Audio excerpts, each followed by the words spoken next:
was very impressed with this, what sounds like a contemporary trap-inspired hip-hop release from 2020, yet one which was looking back toward and wondering, why did we stop using these extensive jazz samples in the early 1990s? Two reasons. One, it became a bit expensive. Record labels were like, hang on a minute, let's shut this down. And the other reason was it just became a bit out of fashion, I suppose. It was seen as a bit less maybe real and authentic than and a bit middle class perhaps and kind of curating then rather than the sort of the truth and the specificity of the more conscious or gangster rap movements of the middle part of the subsequent remainder of that decade. And to this day, it's a tradition that remains as potent as ever in some quarters.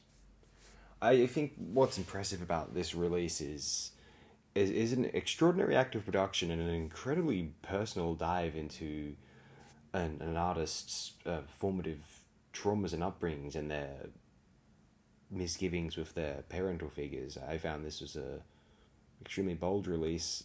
I'm always quite compelled and fascinated by artists who are willing to put themselves on the line like this. I mean, it's one thing to confide in a friend or a significant other about some sort of, dire events which serve to make a insurmountable impression on you and almost mold your personality in a way. But then it's another thing to broadcast this to the world and expect, music critics to dive into it and decide whether you've done a good job of it or not. Very brave. Really. The first published Rate Your Music review is from one I Want Lime Tea, July 28th, 2020. It's titled Gangster Rap Symphony. Let's read this out.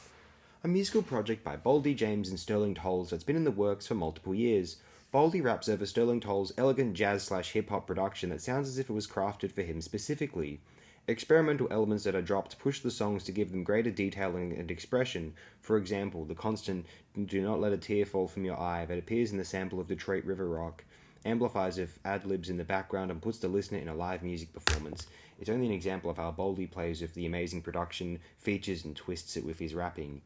B.B. Butcher is one of the greatest hip-hop experiences I've ever been through. Boldy tells a story of hustle/drug dealing life in Detroit, common hip-hop theme, but the production, choir backgrounds, and Boldy's rapping, flowing, and overall songwriting adds elements of anxiety, stress, and epic to the song. To forcefully understand Boldy's story, it's truly cinematic and sets itself way higher than many other drug dealing/hustle stories told in hip-hop.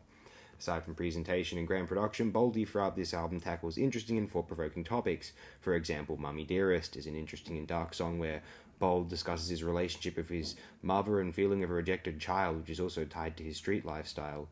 Dear, dear Mommy Dearest, I'm dying to live, so I stay strapped. You tried to kill me, I died, and I came back. This album pushes many established components of hip-hop and intermingles them in ways that further develop the genre. It's truly an amazing album/collaboration. It's an album that plays as a hip-hop storytelling symphony. Every sound matters, every bar builds up, and it all comes together perfectly. I'll read one more out. This very detailed piece from one Aidan Webb, December 6, 2020. Mange on McNichols is timeless. I don't mean this in the sense that it will never sound dated, even though I bet it won't, but instead that the narrative being told here is non-linear. Boldy's lyrics come off as prophetic, telling us the story of his life before it has even happened. In the middle of next month, for instance, Boldy describes what will happen in his near future as if it has already happened. In this hypothetical future, he will go to jail for murder, and in past tense he tells us who specifically sent him letters while he was there. In Mummy Dearest 2, we hear a reporter inquiring about the very song we are listening to, and we get to hear Boldy's answers about its songwriting process. While this could be just an interesting lyrical perspective, this timelessness came to be from the album's very production process. Being recorded over the course of 11 years, songs had been written and rewritten as Boldy's life progressed. As Boldy confessed on the album, Sterling Toles was constantly pushing him to get more personal in his lyrics. There are many lines that have been rewritten over and over again, while others likely remained from years ago. The result is a collage across time, capturing moments from across Boldy's life to tell his story.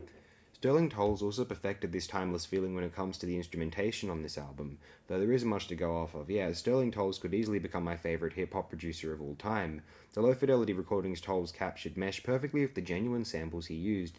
This is done so well, where you cannot even tell what is new and what is old. This whole album sounds aged and dusty, making it stand apart from the cleanly engineered beats I am used to hearing. Even the synthesizers here sound as if they were recorded on a 1968 tape machine. when the outcome is this good, it's ultimately irrelevant if this came from a low budget and a substandard studio, or if it was entirely from Toles' incredible skills as an engineer and producer. My guess is a bit of both. Manger McNichols is a timeless mix of vulnerability, storytelling, musicianship, and sampling. It is not only my favourite album of 2020, but a strong contender for the greatest hip-hop album I've ever heard. I would certainly say it's one of the very best releases in any genre of 2020. Do check it out if you're so inclined. Thanks again, my good and dear friends.